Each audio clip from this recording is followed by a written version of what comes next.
Olá, tudo bem? Vamos falar agora sobre direito internacional público.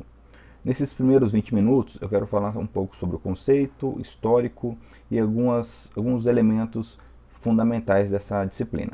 Bom, historicamente é um dos mais antigos ramos do direito, uma vez que os estados sempre se relacionaram. Como registro, nós temos o chamado Tratado de Cadeche, que ele é de 1259 a.C., que foi um tratado egípcio hitita. Então nos mostra que já há milênios os tratados são celebrados entre os estados.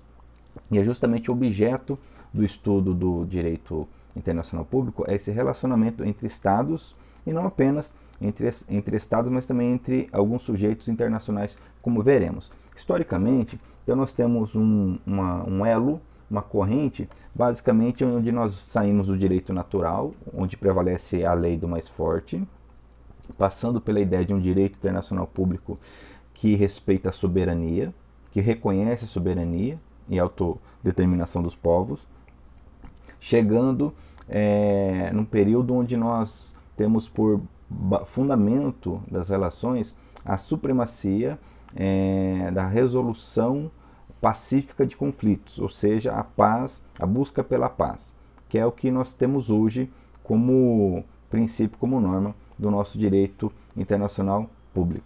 Ok? Nesse contexto, nessa corrente, nós temos como pontos importantes o Tratado de Westfália, por exemplo, que ele é de 1648. O que seria essa paz, melhor dizendo, de Westfália?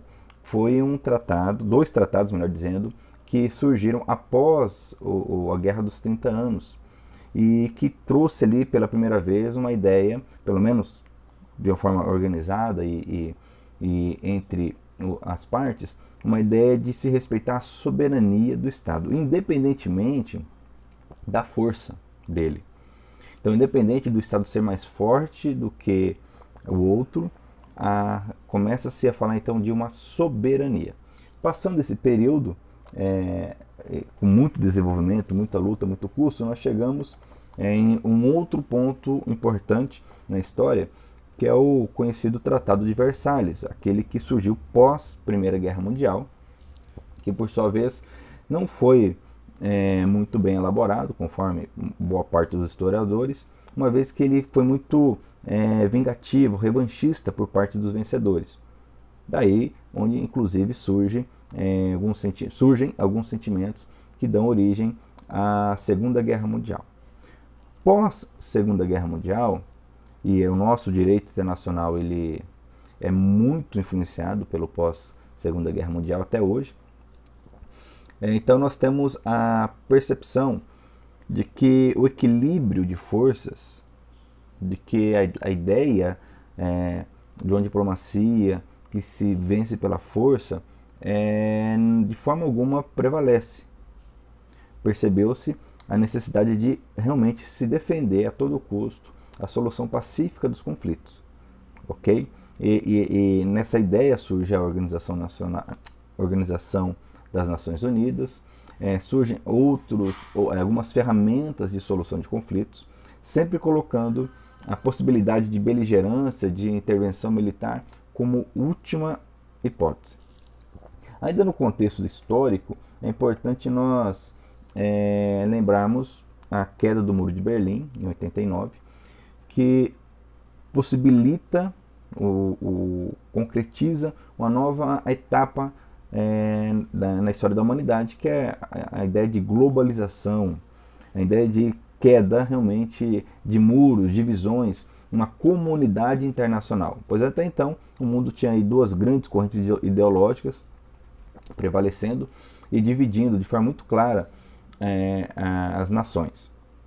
Hoje, então, prevalece essa ideia de uma sociedade que deve juntamente com todos os envolvidos, buscar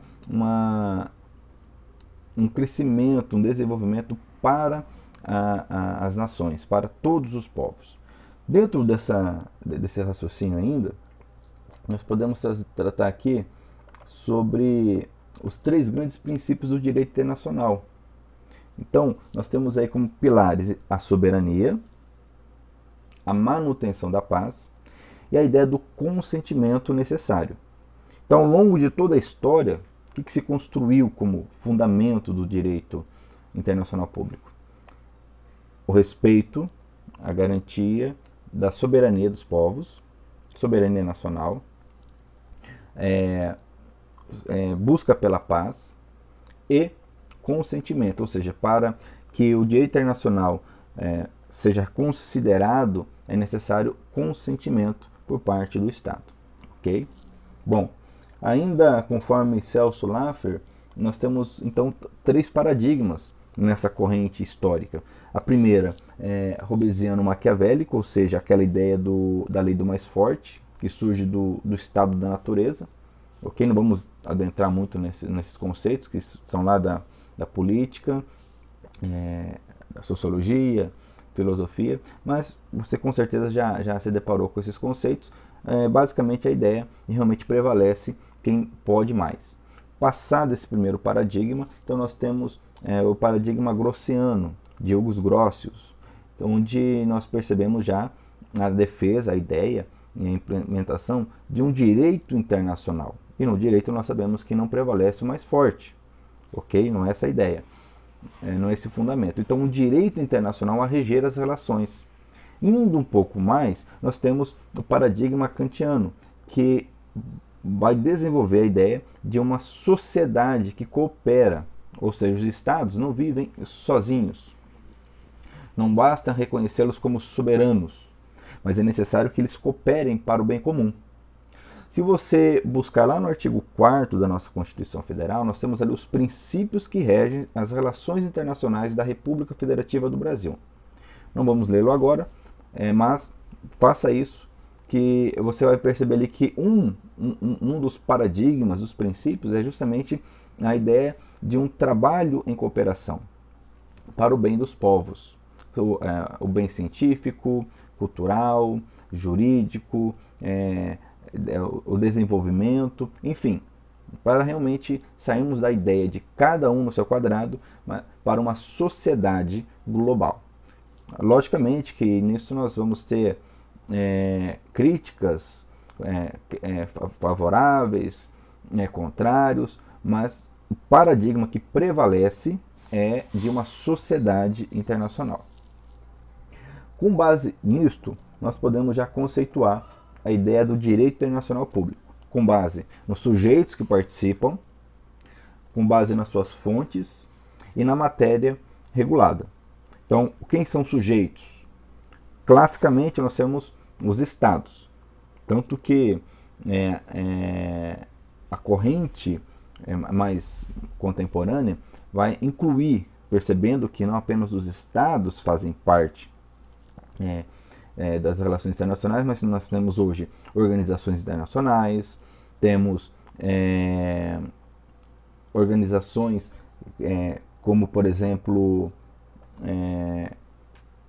me fugiu o nome agora, o grupo terrorista Al-Qaeda, que é uma entidade não estatal, mas que é sujeito internacional, é sujeito de direito no contexto internacional, a ponto de ter que responder, a ponto de poder, quem sabe, fazer um tratado de paz, uma coisa nesse sentido. Então, perceba que um grupo terrorista, ele não é um Estado, mas ele é sujeito de direitos e deveres no âmbito internacional. Ok? Então, nós saímos desse contexto clássico, tanto que a Convenção de Viena, que cuida dos tratados de 1969, no conceito de tratado, ela vai dizer justamente o quê? Que o tratado é um acordo entre Estados. Então, hoje se ampliou essa ideia de que o sujeito do direito internacional público é apenas o Estado. Então, com base nessa compreensão de sujeitos, de fontes, nós podemos conceituar que o direito internacional público é o ramo do direito que estuda o quê? As normas que regulam relações entre sujeitos internacionais, que ultrapassam os limites dos Estados e que são emanadas das fontes jurídicas internacionais. Então, sujeitos internacionais, a matéria ultrapassa o interesse interno, relações internas de um Estado, ok? E tem como fonte as normas internacionais, as fontes jurídicas internacionais. E o fundamento, quando nós falamos de fundamento do direito internacional público, nós temos aí duas grandes correntes. A voluntarista, que me diz que o fundamento dessas relações é o consentimento, a vontade dos envolvidos, ok?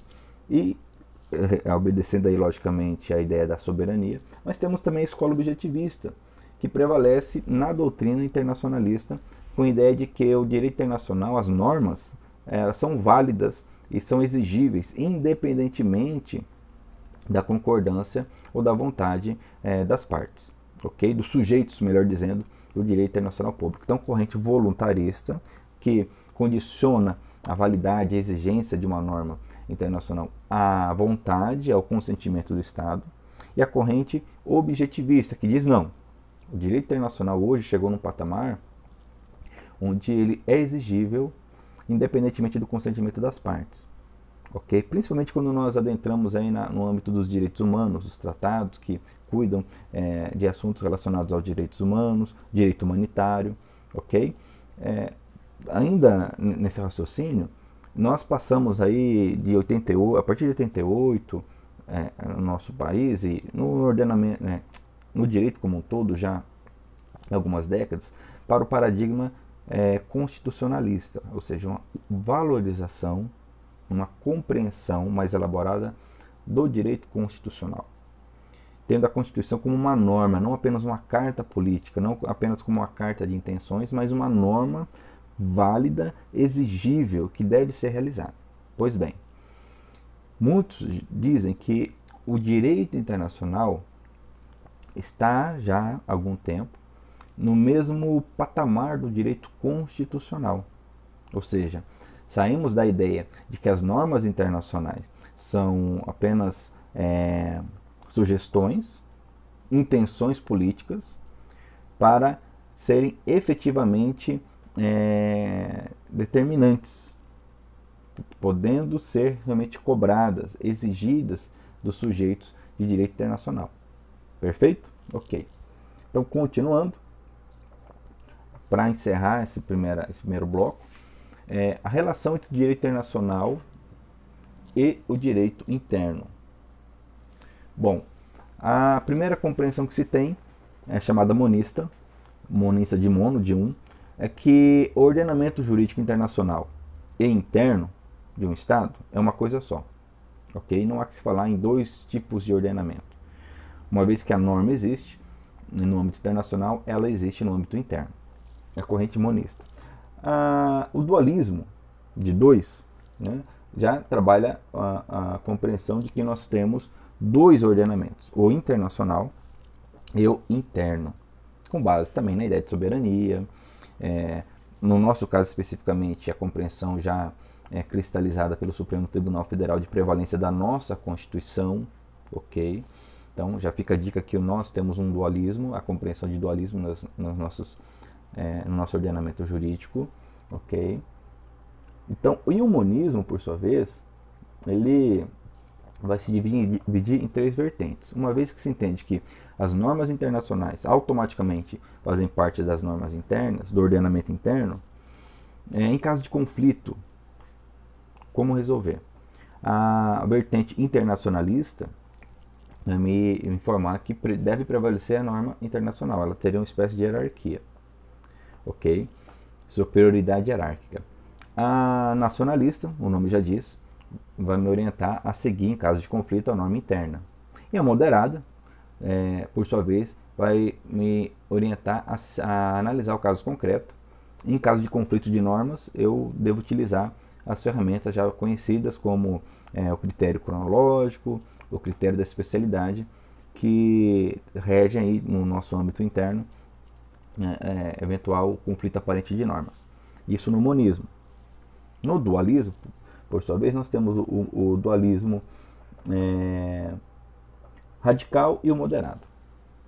Então, para o dualismo radical, para o qual existem dois ordenamentos, um internacional e um privado, para que uma norma internacional valha dentro do Estado, ok?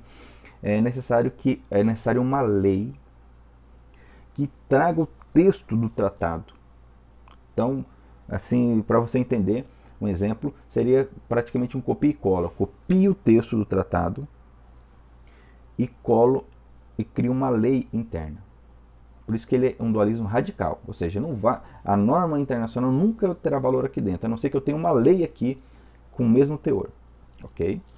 O dualismo moderado, e atenção, é o que nós adotamos, o dualismo moderado que nós adotamos, que me diz que as normas internacionais formam um ordenamento e as normas internas outro ordenamento, vai me dizer que é possível a aplicação da norma internacional, desde que ela passe por algum procedimento prevista em nossa Constituição, que validará esse tratado para valer no Brasil. Então, a nossa Constituição, o nosso ordenamento, prevê um procedimento em que o tratado ele é analisado, uma vez assinado pelo chefe do Executivo, ele é analisado pelo Congresso e novamente passa pelo chefe do Executivo para ser publicado em forma de decreto aqui no nosso estado. Ok? Vamos falar sobre esse procedimento de forma detalhada em outra oportunidade. Ok? Então, monismo, dualismo. Monismo com 3 vertentes: internacionalista, nacionalista, moderado. Dualismo, radical e moderado. Nós adotamos o dualismo radical, o dualismo moderado. E como eu citei, nós temos essa compreensão com base no entendimento do Supremo Tribunal Federal. Até nós temos algumas decisões, eu trago aqui como grande exemplo a ADI 1480, cujo relator foi o Celso de Mello, o ministro Celso de Mello, julgado em 1997. Atenção para encerrar então, no âmbito internacional, a compreensão é de um monismo internacionalista. Porque quando eu digo que no Brasil nós adotamos o dualismo moderado, é lógico que cada Estado pode entender essa relação entre ordenamento jurídico internacional e ordenamento jurídico interno de uma forma. Nós adotamos o dualismo moderado. No âmbito internacional, se adota o monismo internacionalista. Com base em quê? Justamente na Convenção de Viena sobre Tratados, de 1969, que eu já citei, inclusive ela foi internalizada pelo decreto 7030/2009. Então no site do Planalto você encontra o decreto 7030/2009, que internaliza, ou seja, ela é válida aqui no nosso ordenamento interno, a Convenção de Viena sobre Direito dos Tratados. E na Convenção, no artigo 27, me diz que uma parte não pode invocar, ou seja, uma parte da relação jurídica, não pode invocar as disposições do seu direito interno para justificar o inadimplemento de um tratado. Ou seja, está dizendo o quê? Que um Estado não pode, para deixar de cumprir um tratado internacional, alegar o direito interno. Então lá fora prevalece a ideia do monismo, ou seja, há um ordenamento só, ok? Com normas internacionais e normas internas. E eventual conflito deve ser resolvido com a prevalência da norma internacional. Artigo 27 da Convenção de Viena sobre Direitos de Tratados, de 1969. Ok? Vou encerrar por aqui e fico aberto a sugestões, perguntas, críticas. E no próximo vídeo nós vamos continuar e vamos entrar nas fontes, vamos tratar sobre as fontes do direito internacional público. Perfeito? Até mais!